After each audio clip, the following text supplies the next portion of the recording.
Bonjour et bienvenue au Régional, votre émission d'information régionale de la vallée du Richelieu. Cette semaine, à l'émission, Vincent Breton, porte-parole et coordonnateur aux relations publiques de la CNESST, parle de l'importance de la communication avec les jeunes. Denis Perrier de l'Association canadienne des vétérans de forces de paix des Nations unies nous revient sur l'importance de la mémoire des soldats disparus et des cérémonies à venir dans la région. Notre journaliste Eve-Maude White-Ulysse rencontre Jean-François Guilbeault, directeur artistique de l'Arrière-Scène, sur la planification des spectacles en marge des travaux de rénovation de la salle.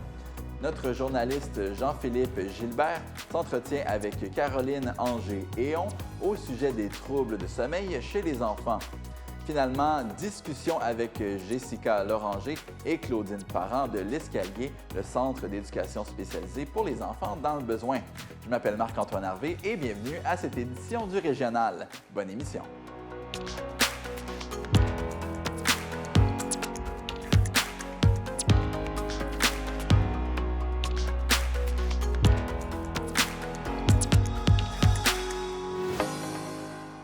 Comme à chaque semaine, l'équipe de TVR9 vous propose un tour d'horizon de l'actualité dans la vallée du Richelieu. Malgré une météo capricieuse, des milliers de festivaliers ont convergé vers Saint-Antoine-sur-Richelieu pour célébrer la 21e édition du festival Chant de Vielle du 27 au 29 juin dernier. Tout le week-end, près de 80 musiciens, chanteurs, danseurs et conteurs ont offert un voyage vibrant au cœur du patrimoine musical du Québec, de l'Amérique du Nord et de l'Europe. Si la pluie a marqué les deux premières soirées, le festival s'est conclu sous un soleil radieux le dimanche avec une performance attendue du Vent du Nord.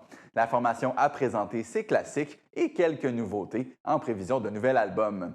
Le musicien Michel Bordelot, choisi comme le chevreuil de l'édition, a quant à lui ponctué plusieurs spectacles de ses présentes surprises. Fort de ses 40 ans de carrière, il a salué la relève dynamique de la scène trad québécoise. Le festival Chant de Vielle reviendra en 2026 pour une 22e édition. Les villes de Belleuil et de Mont-Saint-Hilaire invitent les citoyens à plonger, nager et pagayer lors de la deuxième édition de l'événement intermunicipal d'une rive à l'autre, le 17 août prochain sur les rives de la rivière Richelieu. Au programme, la Grande Traversée proposera dès 15 h un défi sportif aux nageurs expérimentés qui pourront relier les deux municipalités à la nage.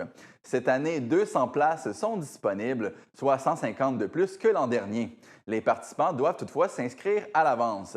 Entre 16 h et 18 h, les résidents auront l'occasion unique de se jeter à l'eau depuis le quai municipal de Mont-Saint-Hilaire. L'activité, qui en est à sa 11e édition, s'inscrit dans le cadre de la semaine du Grand Splash, une initiative de la Fondation Rivière qui milite pour la préservation des cours d'eau et de leur accessibilité depuis plus de 20 ans.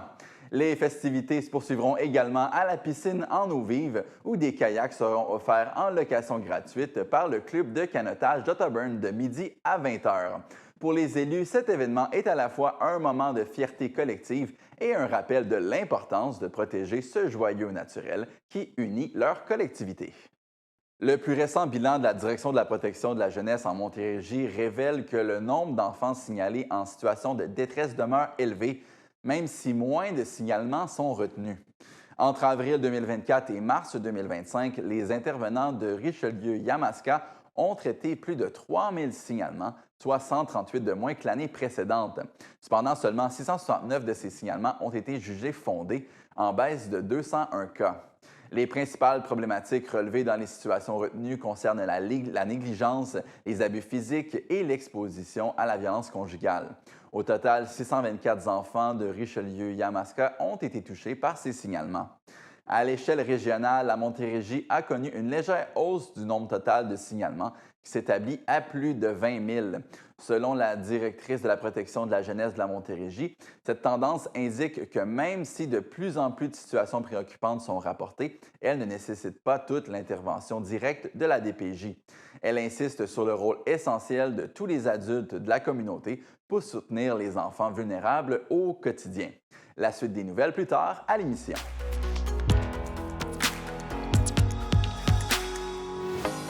Comme on sait, à chaque été, les jeunes essaient de se trouver un emploi. mais ces emplois-là peuvent avoir des dangers. Et à ce propos, on reçoit Vincent Breton, qui est porte-parole et coordonnateur aux relations publiques à la Commission des normes de l'équité de la santé et de la sécurité du travail. Bonjour, M. Breton. Bonjour, M. Harvey. Qu'est-ce qui différencie un emploi étudiant d'un emploi régulier au niveau de la sécurité? Au niveau de la sécurité, il n'y a pas nécessairement de différence entre un employé plus expérimenté et un jeune. Les risques dans les milieux de travail sont toujours présents pour tout le monde, pour tous ceux qui travaillent dans ce milieu-là. Donc, évidemment, il est toujours requis d'être attentif. Ce qui distingue les jeunes, cependant, il y a plusieurs éléments qui les distinguent. Donc, dans un premier temps, ce que nous, on a remarqué à la CNESST, c'est que les jeunes ont parfois un peu moins tendance à poser des questions. C'est dans tous les domaines. Donc, ils ne posent pas de questions sur la formation, peut-être qu'ils auraient dû recevoir, ne questionnent pas nécessairement ce que leur patron, leur gestionnaire, leur supérieur leur demande de faire. Et ce qui peut les mettre dans des situations peut-être un peu complexes, un peu compliquées ou même à risque.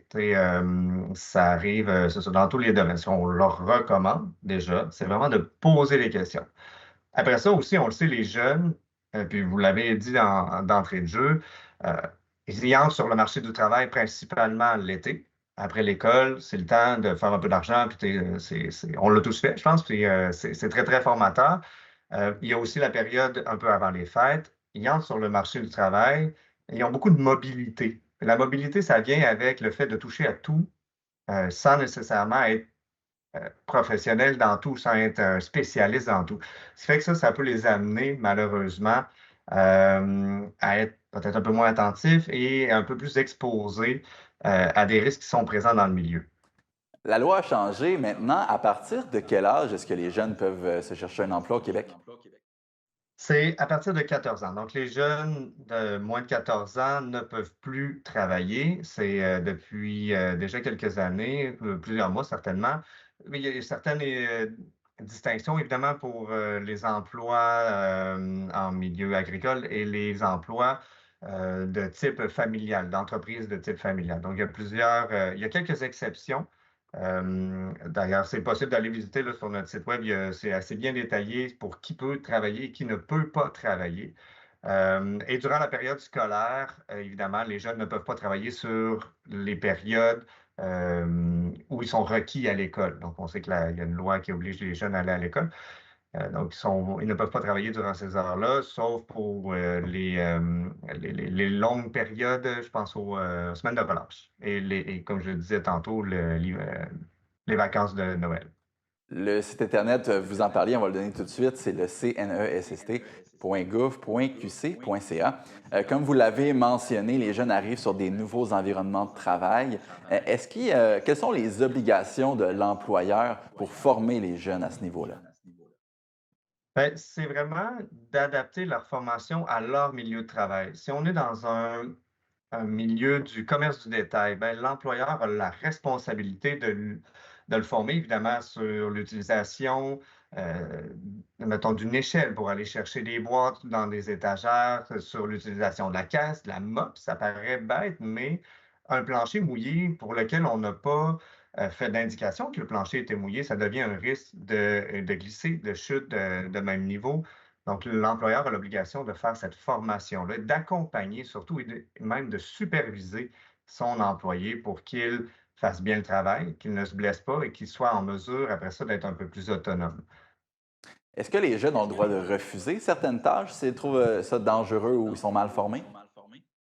Le droit de refus est quelque chose qui est prévu à la loi, mais qui s'applique pas nécessairement juste aux jeunes. Ça peut être dans tous les milieux de travail. Quand les travailleurs estiment qu'il y a un danger pour leur santé et leur sécurité, ils peuvent exercer ce qu'on appelle un droit de refus.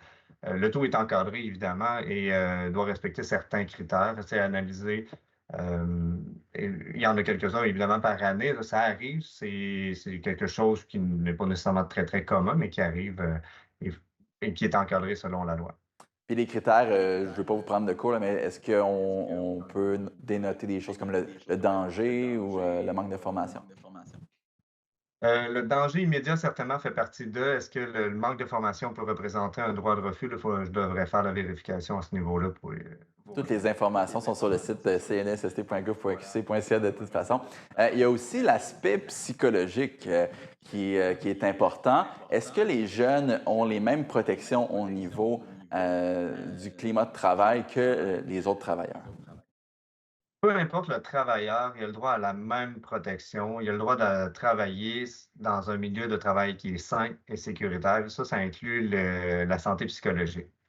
Que ce soit un jeune, un travailleur expérimenté, un travailleur étranger temporaire également. C'est la même chose, la protection est la même. Donc, on veut que les jeunes, tout travailleur, c'est-à-dire, puissent évoluer dans un milieu où il est exempt de harcèlement, que ce soit psychologique, physique ou sexuel. Et ça, c'est très, très important. Et on le sait, on l'entend, on le voit, ça se parle beaucoup. C'est plus un phénomène qui est marginal, c'est quelque chose dont on parle ouvertement. Donc, évidemment, nous, à la CNESST, c'est un sujet qui vient nous chercher, qui est très, très important pour nous également. On en parle dans la dernière campagne destinée aux jeunes qu'on a lancée au début de l'été. On en parlait aussi, on avait des capsules d'information par rapport à ça. On avait créé une petite vidéo avec une jeune influenceuse, Pascal Deblois, qui vise justement à aller chercher les jeunes, à connecter avec leur réalité et pour les amener par la suite à poser des questions. J'en reviens un peu à ça. Vous allez me trouver un peu, c'est vrai que je me répète un peu, mais poser des questions, c'est vraiment la base pour un échange constructif entre le travailleur et son employeur et permettre de dénouer, ben, déjà à la base d'éviter, mais surtout de dénouer des situations qui pourraient ou qui auraient pu devenir toxiques, problématiques et avoir des conséquences tout à fait déplorables. Dans quelles circonstances est-ce qu'un jeune serait fondé là, de croire qu'il est victime de harcèlement au travail? Est-ce que des fois la ligne est mince à déterminer? C'est sûr que pour un jeune ou pour n'importe quel travailleur, la ligne peut sembler mince entre du harcèlement et parfois, à l'occasion, un droit de gestion. Les 2 sont, les 2 peuvent être déterminés. Puis évidemment, quand nous, à la CNESST, on reçoit des plaintes, que ce soit en harcèlement ou que ce soit en harcèlement, oui, il y a une analyse qui est faite. Et cette analyse-là, elle est basée sur les faits qui sont rapportés, les faits qui sont rapportés par le milieu de travail, donc les différents acteurs de ce milieu de travail-là. Et c'est à partir de ce moment-là qu'on est capable de déterminer si, oui, bel et bien, il y avait du harcèlement ou l'employeur était dans son droit d'exiger quelque chose à son travailleur, était dans son droit de j'allais dire réprimander, mais tu sais, de le corriger ou de lui faire des suivis, là. Tu sais, puis je pense que parfois cette distinction-là peut s'amenuiser quand on est rendu à une période de suivi où il peut y avoir des critiques, mais la critique peut faire partie du droit de gestion là, d'un employeur. C'est pas nécessairement du harcèlement, mais évidemment, puis je tiens vraiment à appuyer sur ça, chaque situation est vraiment propre à elle-même.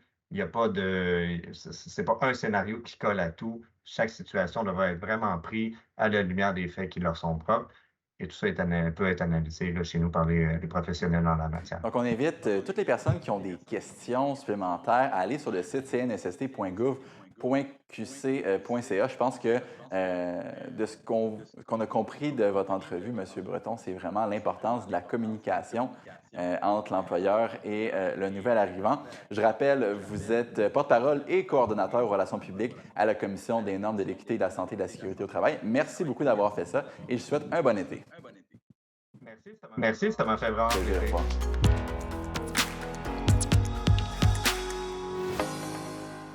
On accueille maintenant en studio Denis Perrier, qui est vétéran des Forces armées canadiennes et président de l'Association canadienne des vétérans de forces de paix des Nations unies. Bonjour, M. Perrier. Bonjour, bonjour. Merci de l'invitation. Ça me fait plaisir. Merci d'être avec nous aujourd'hui. Vous êtes là pour nous parler du 9 août prochain. Ça va être une journée spéciale là, pour l'association.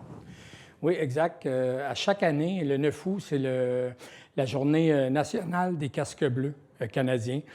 On fait ça, on se fait un devoir d'être sur parade pour pouvoir honorer tous nos casques bleus canadiens qui sont décédés en mission ou ceux également qui, au retour de mission, qui ont eu des problèmes psychologiques, se sont enlevés la vie. Fait que c'est très important pour nous, le 9 août, de tout le temps être sur parade. Puis dans le cas de l'association, nous, c'est à Chambly et à Saint-Jean-sur-Richelieu. On fait 2 parades. C'est les 2 villes qu'on a commencé ça en 2005, puis on n'a jamais arrêté depuis, ça fait 20 ans. On va revenir là-dessus plus tard dans l'entrevue. J'aimerais qu'on parle. C'est quoi la différence entre l'armée conventionnelle et les casques bleus? Je dirais l'armée conventionnelle, nous, les casques bleus, on est des militaires de l'armée conventionnelle. De base, ça c'est sûr. On passe par l'entraînement des différents métiers, que ce soit la marine, l'armée ou bien non, l'armée de l'air. Mais essentiellement, on l'a vu dans les dernières années, la différence, comme un peu l'Afghanistan, à ce moment-là, les forces sont vraiment engagées au combat. Fait que c'est un peu plus l'armée qu'on voit un petit peu, qu'on s'entraîne pour défendre le pays ou des causes, ou ce que le pays nous envoie. Au niveau du maintien de la paix, c'est la même chose, sauf que normalement, il y a un cessez-le-feu qui est signé. Les Nations unies vont négocier avec les pays en place. Il y a un cessez-le-feu qui est signé à ce moment-là. Puis quand que le cessez-le-feu est adopté par les forces en présence, on déploie une force de maintien de la paix. Puis nous, les Canadiens, on a été énormément impliqués, je vous dirais, depuis la Deuxième Guerre mondiale, là, je pense depuis 1948. Au-dessus de, je pense que c'est 125 000 Canadiens qui ont servi dans une 50aine de pays, dont le tiers, c'est des Québécois. Là. Pourquoi le Canada est autant impliqué dans le maintien de la paix, selon vous, dans l'international? On est énormément demandé parce que, je vous dirais, nos valeurs.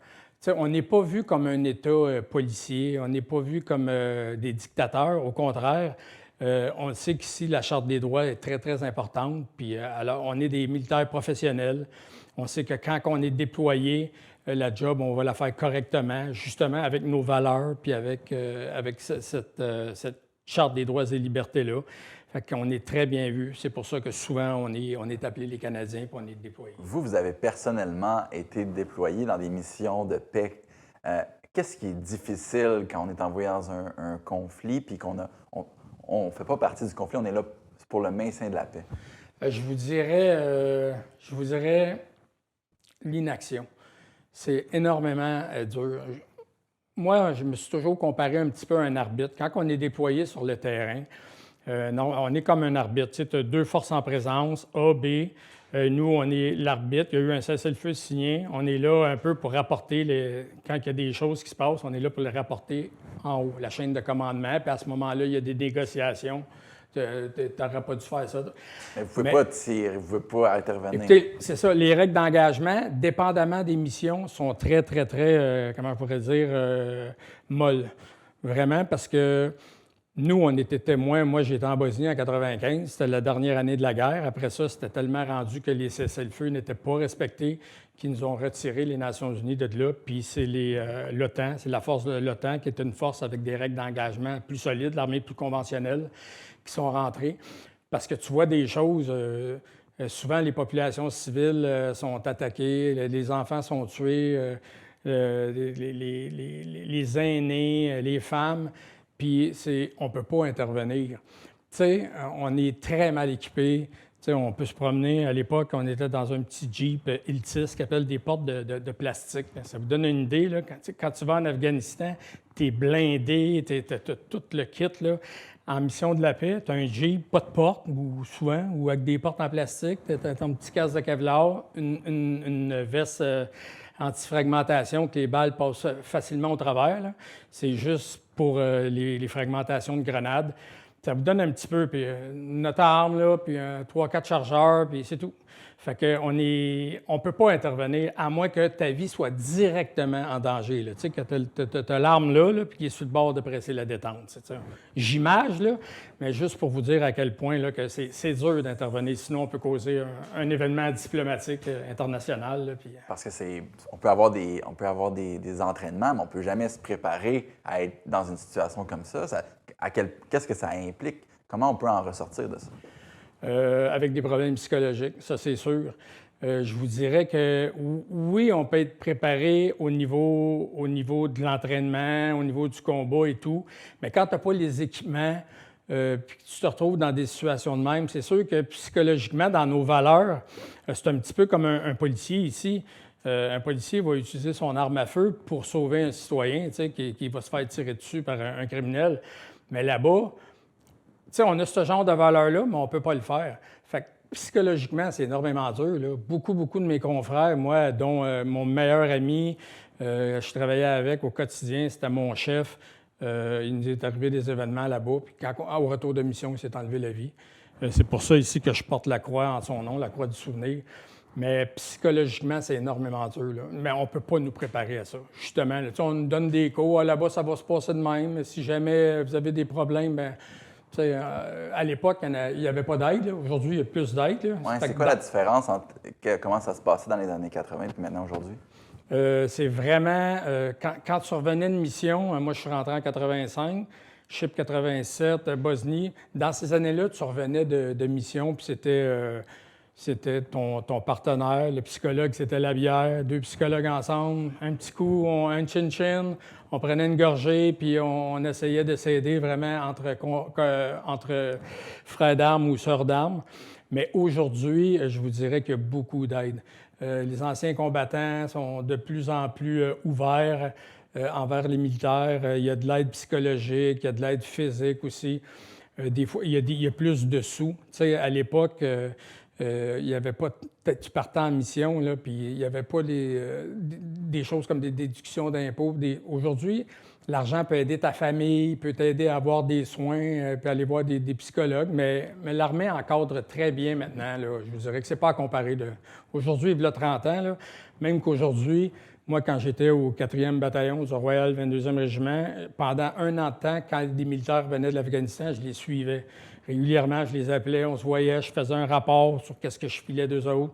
Je montrais ça à chaîne de commandement, puis à ce moment-là, on pouvait le diriger vers des soins, le psychologue et tout et tout. On en parler, ça fait une grande différence, j'imagine, puis surtout si ces personnes-là pouvaient côtoyer une personne comme vous qui avait déjà vu ces choses-là, puis compris ces enjeux-là. Puis j'imagine que c'est aussi ça l'objectif du 9 août, de se rappeler les personnes qui ont passé au travers de ça, les personnes qui ont été perdues, mais aussi pour ceux qui sont encore là. Oui, vous avez absolument raison. Ces gens-là sont plus portés à s'ouvrir. Tu sais, la crédibilité, veut pas, est là. Tu sais, sans dire que des gens, des professionnels n'ont pas de crédibilité, mais quand tu l'as vécu, ces gens-là savent que toi, tu es passé par là. Fait qu'ils viennent te voir, puis je pense que c'est très, très, très apprécié. Puis oui, pour le 9 août, c'est super important. C'est un devoir de mémoire, dans le fond, de se rappeler les gens qui sont tombés au combat, les gens qui se sont enlevés la vie. On fait ça à toutes les années pour que ça ne pas se reproduire. Puis souvent, si des gens voient la parade ou c'est médiatisé, puis il y en a qui ont des problèmes, bien, ils peuvent venir voir l'association. À ce moment-là, on peut les prendre en charge ou bien leur donner des ressources au moins pour faire ça. Fait que c'est vraiment le but de cette journée-là, le 9 août. Alors, je rappelle, ce sera au Parc des vétérans à Chambly ainsi qu'à Saint-Jean-sur-Richelieu. Les détails sont sur le site de l'Association canadienne des vétérans de Forces de paix des Nations unies. Monsieur Perrier, merci beaucoup d'avoir été avec nous. C'était extrêmement intéressant de vous entendre, votre expérience. Puis aussi, on sent là, que vous êtes capable là, d'écouter les gens qui ont vécu à travers ça puis de leur apporter votre aide. Exact. Bien, je vous remercie beaucoup. Puis je passe le message en même temps. Si jamais il y a des vétérans qui ont accès à cette information-là, mais qui n'ont pas de ressources, de ne pas se gêner, d'aller voir les organisations, Royal 22e Régiment, la Légion canadienne, l'association, même les policiers. Les policiers, depuis 92, fédéral, municipal, provincial, font des missions des Nations unies. Fait que s'il y en a qui veulent s'impliquer avec nous, là, puis devenir membre de l'association, on va très bien les accueillir. Le message est lancé. Merci, M. Perrier. Merci beaucoup. Merci.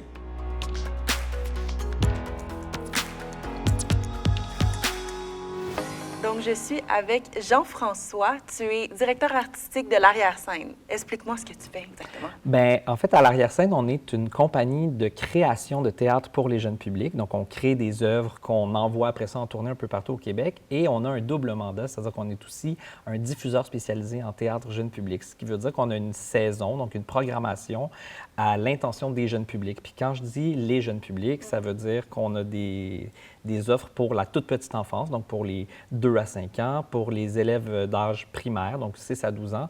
Et on a aussi une programmation pour les ados. Donc, en fait, d'à peu près 0 à 18 ans, on a une proposition pour ces publics-là, que ce soit en représentation scolaire ou en représentation familiale les week-ends. Et puis, voilà, à chaque année, on a à peu près une dizaine de spectacles qui sont mis en vente comme ça pour inciter à la découverte du théâtre ou des arts vivants. Donc ça, est-ce que ça veut dire que vous allez dans les écoles? Non, nous, on va dans les écoles. En fait, on va dans les écoles pour faire des ateliers de médiation culturelle, de la sensibilisation, mais on valorise vraiment de faire sortir les jeunes des écoles. On a certains projets là, dans la saison qui s'en vient. Par exemple, on a des projets pour ados qui se font dans les classes. Là, on en reparlera parce qu'on va être itinérant, mais on veut vraiment les faire venir dans des lieux professionnels. OK. Puis là, tu l'as mentionné un peu plus tôt. Vous êtes itinérant. Oui, bien, Qu'est-ce qui se passe? le centre culturel est en grosse rénovation pour 2 saisons. Celui de Belleuil. Celui de Belleuil, Aurel il va changer là, du tout au tout. On y refait une beauté. Voilà. Donc, pendant 2 ans, c'est un chantier et donc, on ne peut pas accueillir de public, évidemment, pendant ce temps-là. Nous, on a décidé de quand même faire une saison. On voulait quand même continuer à offrir une programmation. Donc, on s'est mis en partenariat avec 3 lieux de la région qui nous accueillent. On les appelle les escales théâtrales. Donc, on a des escales à Belleuil, à la Maison Villebon, la Maison de la culture Villebon, qui est tout à côté du Centre culturel de Belleuil.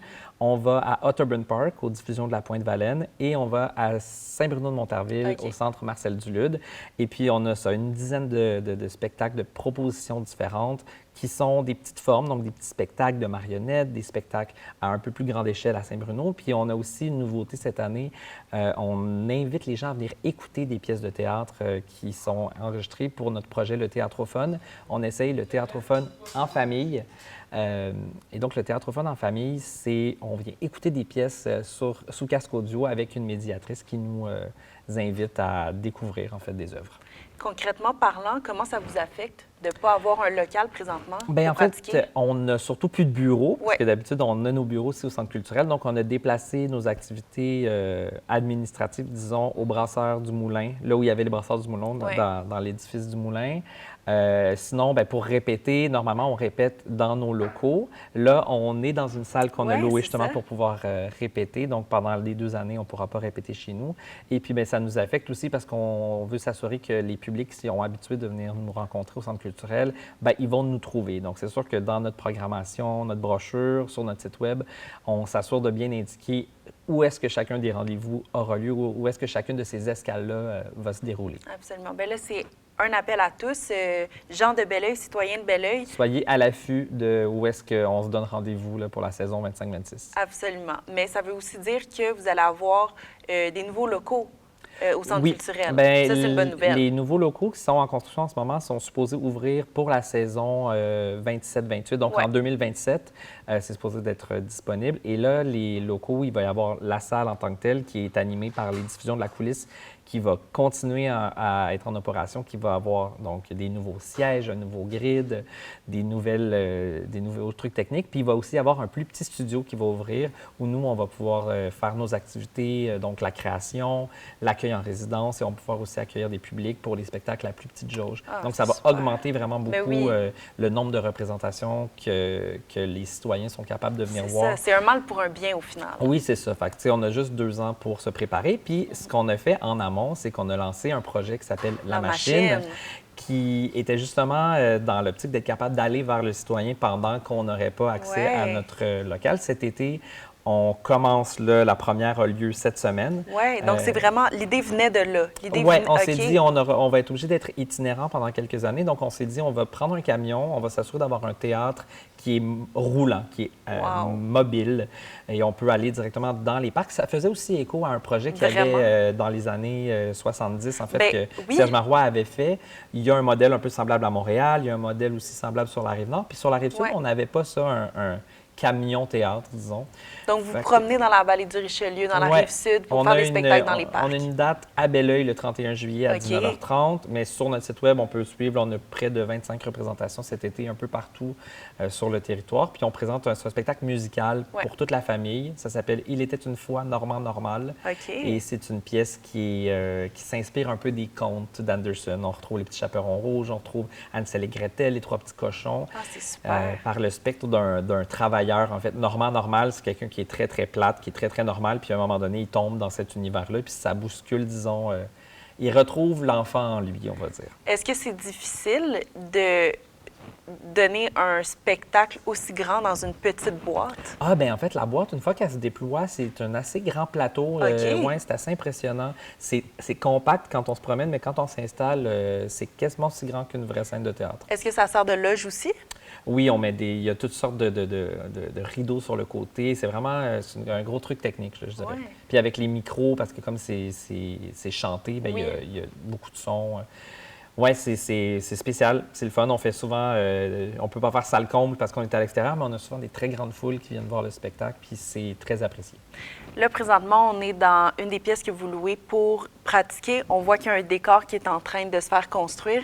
Vous avez une grande première la semaine prochaine, si je ne me trompe pas, en Gaspésie. Bien là, c'est cette semaine. Cette en fait, semaine, c'est ça, en vendredi, Gaspésie. en Gaspésie, on a Ouais. la première de notre pièce, Les Inséparables. Exact. Et ça va être en grande première à Belleuil le 21 septembre. En fait, c'est notre nouvelle création. C'est un spectacle pour les 6 à 12 ans. OK. C'est un spectacle estival. Ça se passe dans un camp de vacances. On a 2 amis, on les appelle les Inséparables parce qu'en fait, ils ont peur d'être séparés pendant l'été. Fait que pour pas être séparés, ils s'en vont voir une spécialiste et ils se font coudre ensemble par le pied. Et donc, ils passent l'été à être comme une nouvelle entité à 2 corps, un seul pied, pour découvrir en fait que la société dans laquelle ils vivent, donc le microcosme que représente le camp de jour, est très stéréotypé en fait avec les dortoirs des gars, les dortoirs des filles, les toilettes de gars, les toilettes de filles, les activités pour les gars, les activités pour les filles. Donc, ça leur amène un peu cette réflexion-là parce qu'ils sont un gars et une fille qui se sont cousus ensemble et là, ils se retrouvent à plus vraiment fitter dans les cases. Et donc, c'est une réflexion sur l'amitié aussi, sur est-ce qu'on est obligé d'être pareil comme nos amis? Est-ce qu'on est obligé d'aimer la même chose que ce que nos amis aiment? Puis donc, ouais, on a vraiment hâte de présenter ça. On le présente 21 septembre, là, ça va être comme notre grande première dans la région, mais on va s'être préparé parce que tout cet été, on est à Bonaventure, au Théâtre de la Petite Marée, à partir du 18 juillet. OK. Bien, wow! C'est premièrement le message derrière cette pièce. Moi, je trouve ça super intéressant. Ça va vraiment bien. Je pense que les jeunes devraient venir vous voir et surtout les jeunes de la vallée du Richelieu. Donc, oui, on a vraiment hâte de continuer à tisser des liens, même si on est itinérant. Oui. Puis, où est-ce que les gens peuvent aller acheter des billets? Bien, sur notre site web, il y a des liens vers la billetterie un peu partout. C'est la même billetterie qu'avant, donc la billetterie du Centre culturel de Belleuil, les diffusions de la coulisse, c'est la même billetterie, donc on ne se casse pas la tête, on va sur notre site comme on faisait avant. Bien, merci beaucoup, Ça fait plaisir. Jean-François. Super contente de t'avoir rencontré. Merci, puis à bientôt. À bientôt.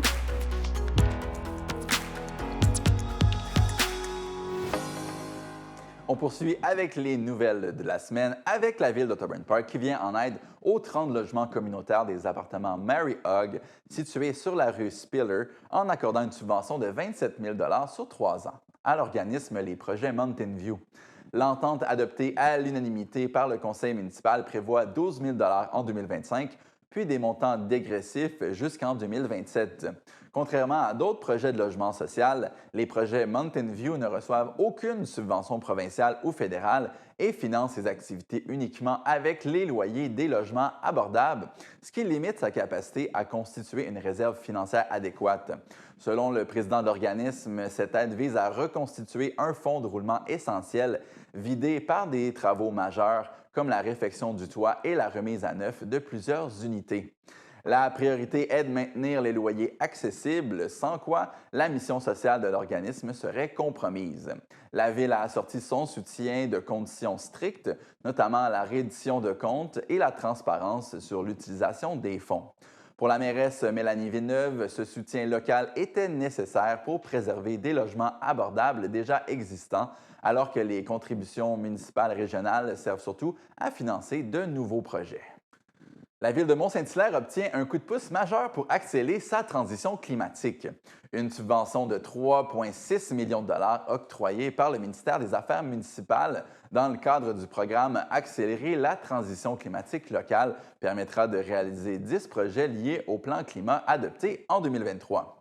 Le plan vise à réduire de 40 % les émissions de gaz à effet de serre d'ici 2040 et à atteindre la carboneutralité au plus tard en 2050. À titre comparatif, les émissions actuelles de la ville équivalent aux allers-retours quotidiens de près de 5 000 voitures entre Montréal et Mont-Saint-Hilaire pendant un an.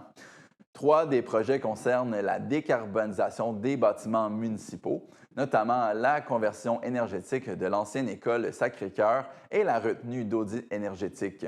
Une étude évaluera aussi le potentiel géothermique et la création de boucles énergétiques locales. Parmi les autres initiatives, la Ville prévoit l'aménagement d'un tronçon de transport actif sur la route 116 et l'ajout de bornes de recharge électrique sur les terrains municipaux. Des mécanismes seront également mis en place pour mobiliser les citoyens, commerces et institutions avec la création de cohortes accompagnées par des experts de transition écologique. Le maire Marc-André Guertin affirme que le financement marque une étape déterminante pour transformer Mont-Saint-Hilaire en exemple de société carbone. Figure emblématique de l'entrepreneuriat agricole au Québec, Gérard Trudeau sera officiellement intronisé au Temple de la renommée de l'agriculture du Québec le 4 octobre prochain lors d'un banquet qui se tiendra au Centre des congrès de Lévis. M. Trudeau a fondé en 1982 l'entreprise Les Fines Herbes de chez nous. Il a su démocratiser les produits en établissant des partenariats avec des chefs réputés et en implantant des fermes au Mexique et en République dominicaine afin d'assurer un approvisionnement constant.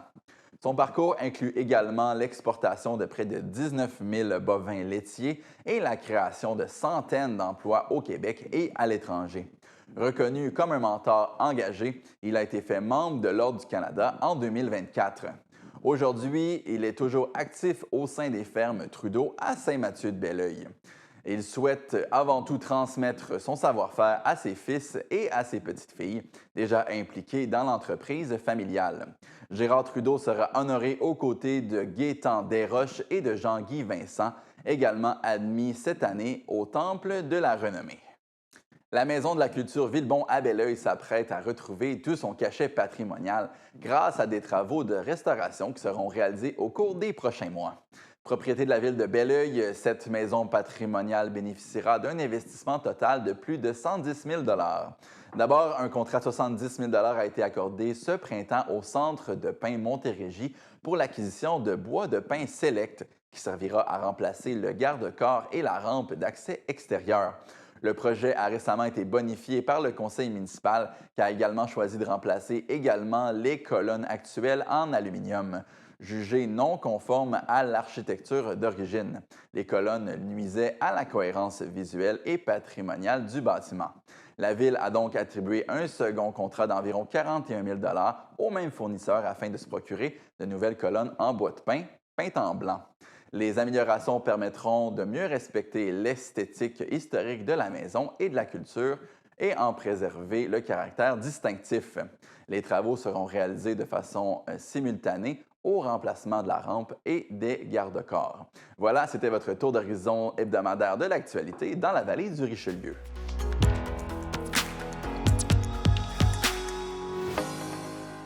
Nous recevons aujourd'hui Caroline Anger-Héon.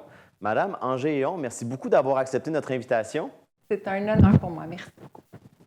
Donc, vous êtes consultante en sommeil pour les 0-5 ans, connue sur les réseaux sociaux sous le nom de Caro de Maman pour toi, certifiée Bédaine urbaine, mentor, conférencière, reconnue par l'Association of Professional Sleep Consultants, mais vous êtes surtout maman. Oui, 2 fois.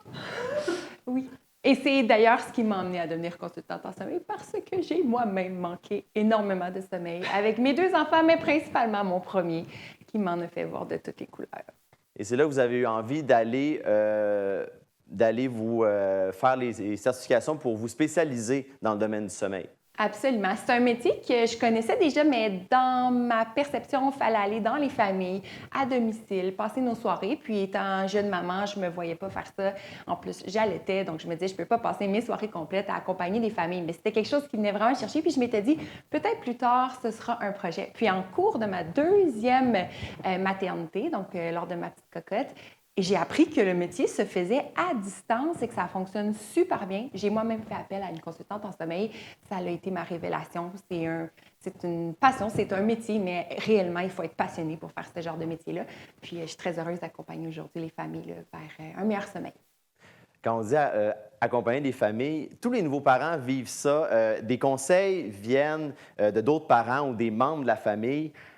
Vous pensez quoi de tout ce qu'on peut entendre ou même lire sur le sommeil des jeunes enfants? C'est tellement perturbant parce que quand on est en manque de sommeil, on est plus vulnérable, on écoute un peu n'importe quoi et on devient tout mêlé. Il y a une statistique qui raconte qu'il y a 50 de l'information qui se retrouve sur les internets qui est soit fausse, soit contradictoire ou même dangereuse. Donc, il faut faire attention puis il faut aller chercher des sources qui sont fiables et véridiques. Je suis allée me certifier et je me mets à jour. J'ai besoin de faire des formations à chaque année pour maintenir mes connaissances à jour. Puis, c'est ainsi que je peux accompagner les familles là, dans un meilleur sommeil, mais tout en respectant les consignes gouvernementales de l'OMS. C'est ça, parce que c'est en constante évolution. Il y a de plus en plus de recherches qui sont faites sur le sommeil, fait que c'est important de se tenir au courant. Et y a-t-il des mythes qu'on peut défaire ici que vous pouvez lire ou entendre en se disant non, ça, il faudrait faire attention à. On pourrait tellement passer de temps ici. J'en ai 3 principaux qu'on entend vraiment souvent. Le premier, c'est « laisse-le pleurer, il va mieux dormir ».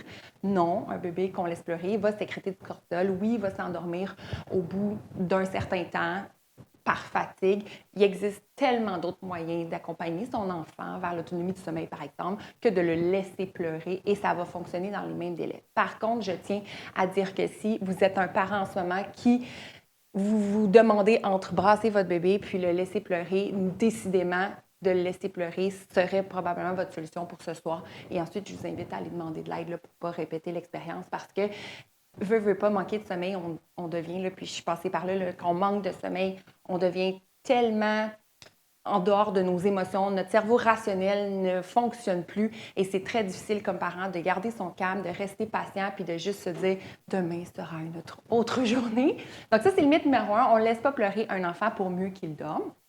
Deuxième mythe, ça serait de nourrir-les là, quand ils ont 3-4 mois. Là, allez, donne-y des pablums, il va mieux dormir. Non, parce que les intestins, souvent, sont plus fragiles, ils sont plus immatures à cet âge-là. Et l'alimentation là, du lait ici au Canada, on peut offrir du lait à partir ben, pas le lait, mais on peut offrir la nourriture là, autour de 6 mois pour l'intégration, mais ça ne change rien dans le sommeil. On peut allaiter et très bien faire des nuits complètes. Là. Donc, ce n'est pas l'allaitement qui nuit au sommeil.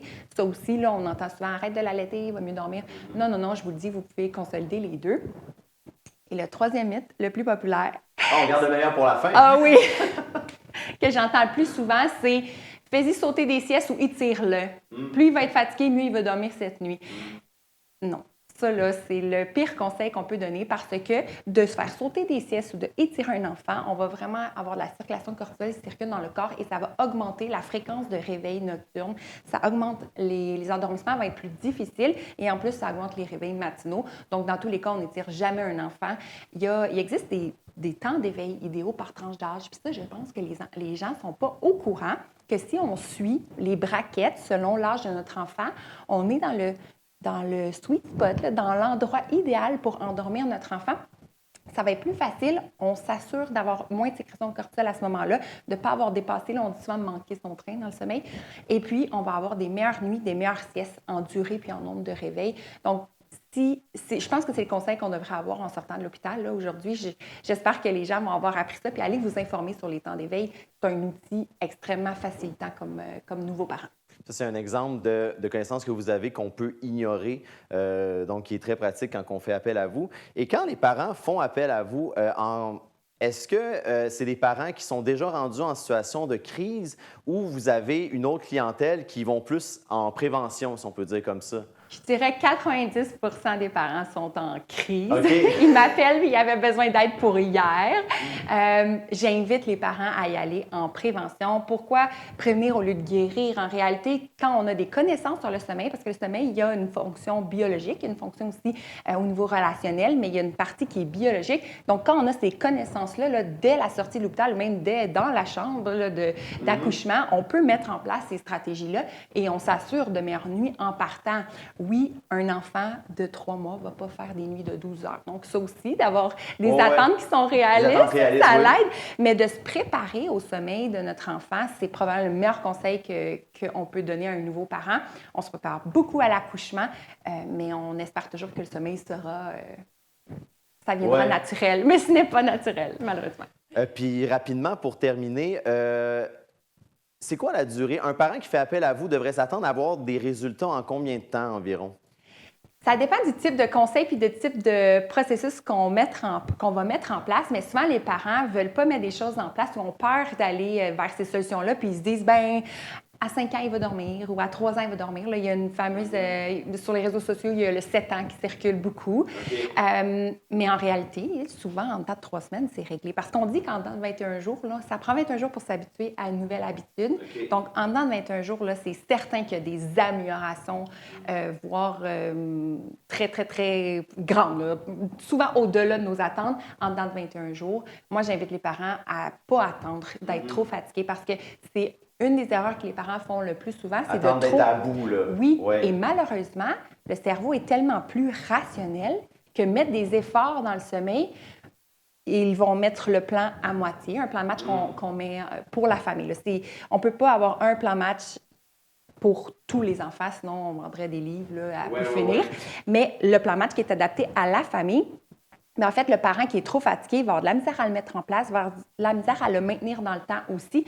Souvent, ça va être des solutions de demander plus d'aide, de trouver des moyens pour mieux dormir. Là, on ne va pas faire le plan de match, on va attendre que le parent soit plus en forme. Puis c'est pour ça que je disais prévenir au lieu de guérir ou pas trop attendre. Vous êtes là pour avoir le recul sur la situation pour accompagner tous ces parents-là. Donc, pour des familles à l'écoute, vous êtes disponible par courriel à caro@mamanpourtoi.com. Vous êtes aussi actif sur Facebook et Instagram où on peut retrouver des capsules remplies de conseils gratuits. Madame Caroline Angéon, merci beaucoup d'avoir été avec nous aujourd'hui. Ça a été un plaisir. Merci à vous.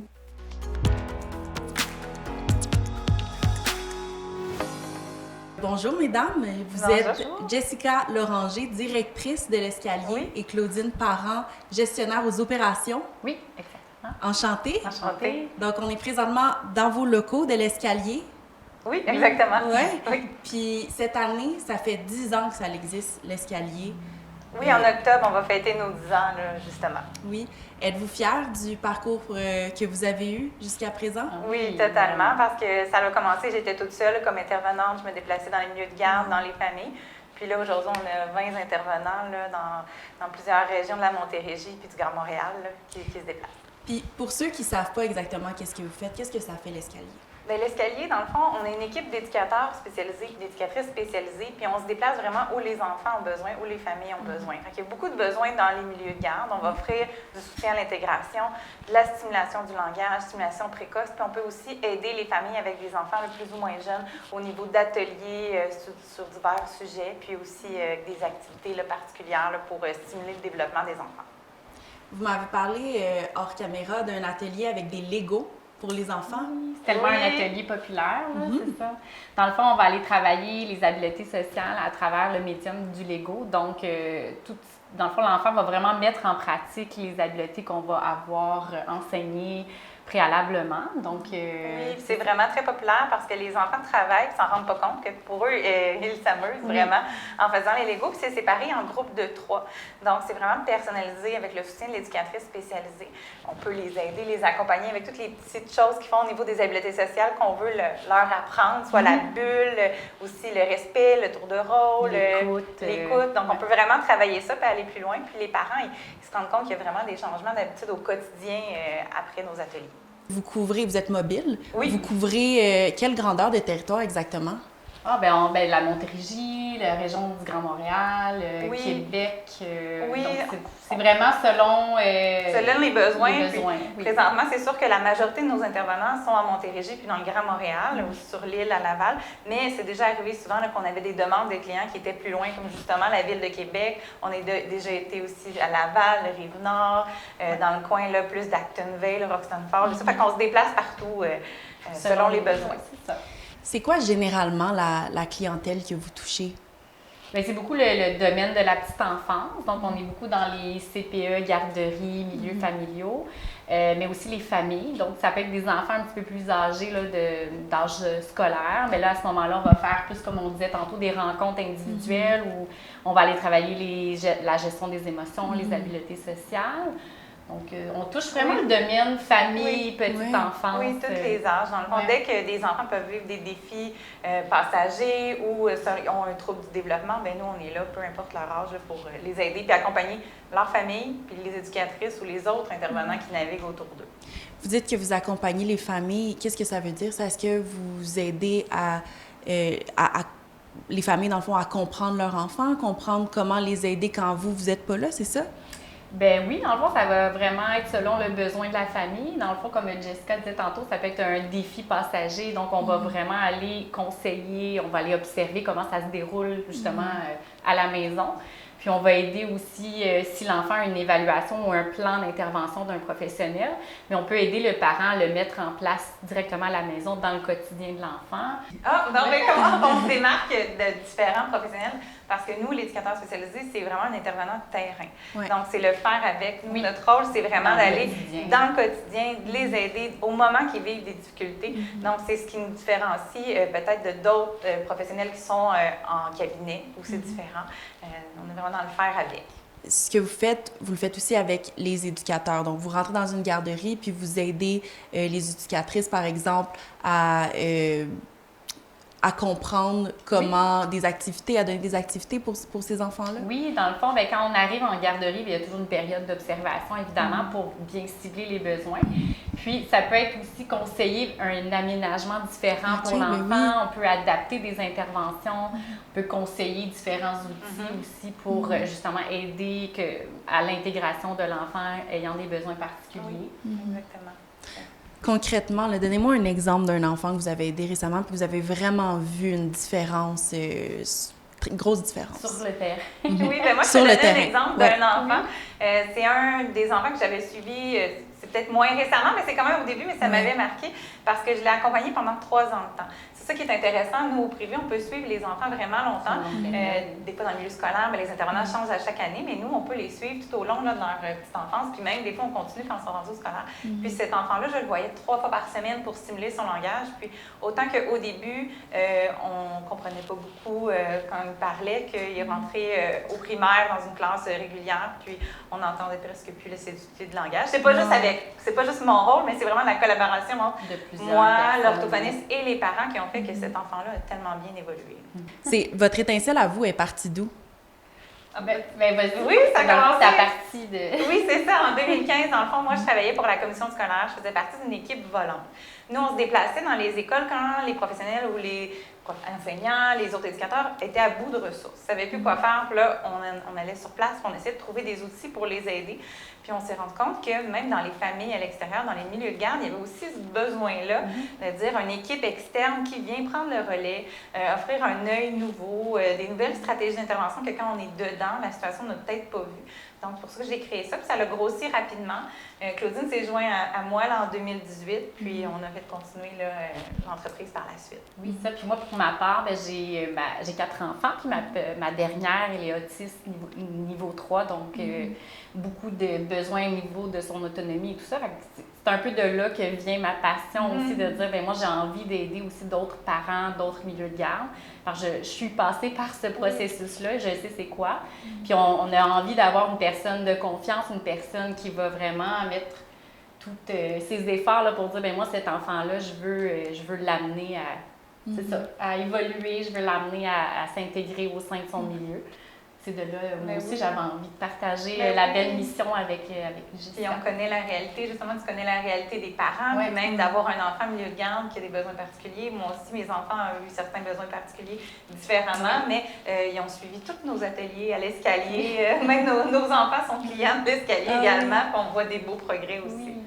Puis, pour le parent à la maison qui a un enfant avec une difficulté particulière, puis qui nous regarde, puis qui dit, mon Dieu, j'ai trouvé la perle rare. J'aimerais ça, moi, que mon enfant ait de l'aide de l'escalier. Comment ça fonctionne? C'est quoi le processus? Où est-ce qu'il regarde en premier?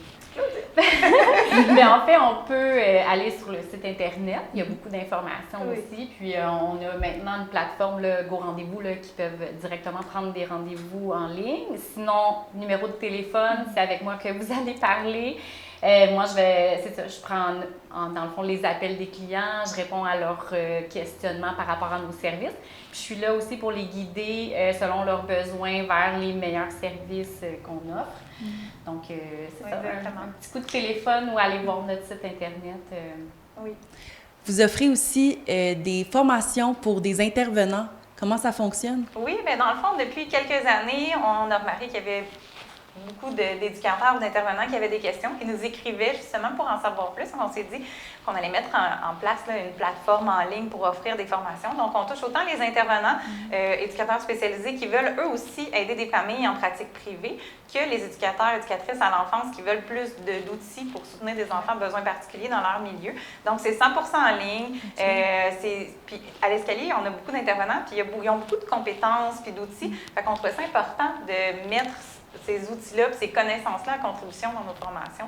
Donc, en suivant ces formations-là, les intervenants puis les autres éducatrices à l'enfance peuvent avoir accès un petit peu au bagage de l'Escalier. Ben oui, absolument.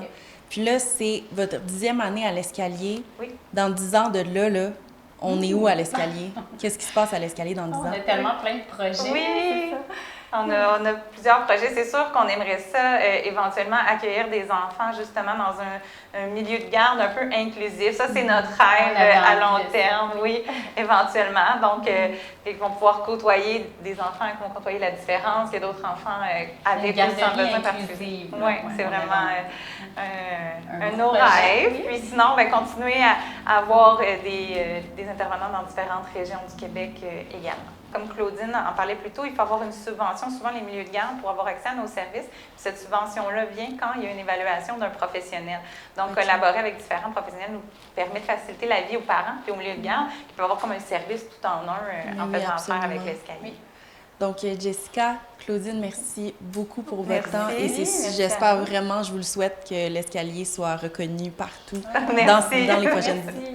Merci C'est beaucoup. gentil, merci.